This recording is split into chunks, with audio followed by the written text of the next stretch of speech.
From a management perspective, what is it that makes a person successful?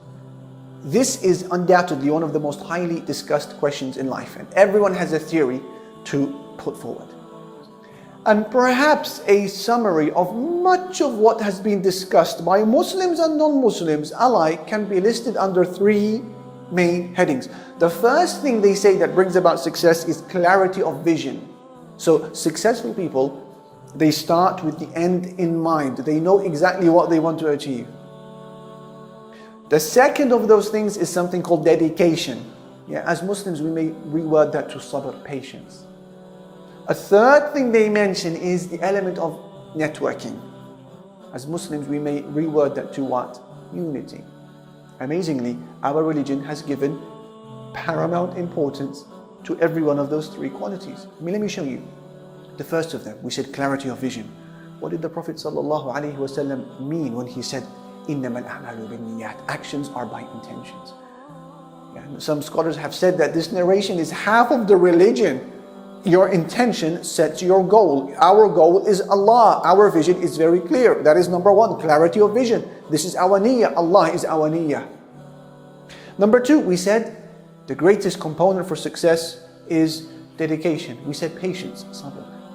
And this has appeared in the Quran in no less than 90 places. And this has appeared in the Quran in no less than 90 places. As Imām Ahmad, he said, the element of networking or unity. Never once did Allah address us in the Quran as individuals, individual Muslims. Ya ayyuhal mu'min. He said, Ya ayyuhal ladhina amanu, O you who have believed, collectively.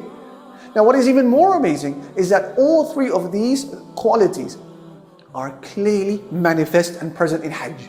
Think about it, Hajj. What does it mean linguistically? Al-Qasd. It means aim. So the pilgrim, he knows where he is going, what he's going to do, what he wants in the end. This is the element of what? The clarity of vision. Or we said the sincerity. Hajj is an aim. Number two, Hajj is also an immense exercise in patience. You're challenged in every way. You're adapting to situations that you thought you could never adapt to. That's number two. We said dedication, patience. Number three, Hajj is a miraculous manifestation of global Muslim unity. And of course, we don't need to elaborate upon that. Therefore, Hajj, subhanallah, is a model of success. And should you wish to be a successful person, write down those three qualities that we just spoke about somewhere where you can see them frequently. Then, after that, make every effort to extend those three Hajj-based qualities into your everyday life and plug them in till you die. So, for example, don't live without a vision.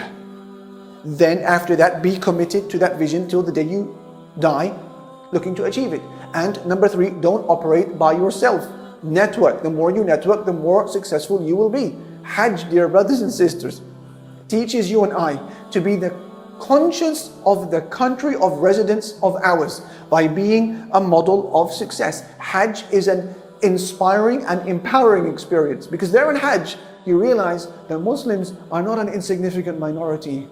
They're an incredibly mighty body that is nearing its awakening. And when it does finally awake and finds its voice, the world will marvel at the model of success that it shall set for humanity. But till that day arrives, allow Hajj to inspire you to play a role in this by setting a vision for yourself, then dedicating yourself to it. And then number three, doing all what you can to be in the midst of the people of goodness. Throw yourself in their midst. Don't deprive yourself from the potential which Allah subhanahu wa ta'ala has put inside of you. And we have just discovered that Hajj is a key way of releasing that potential.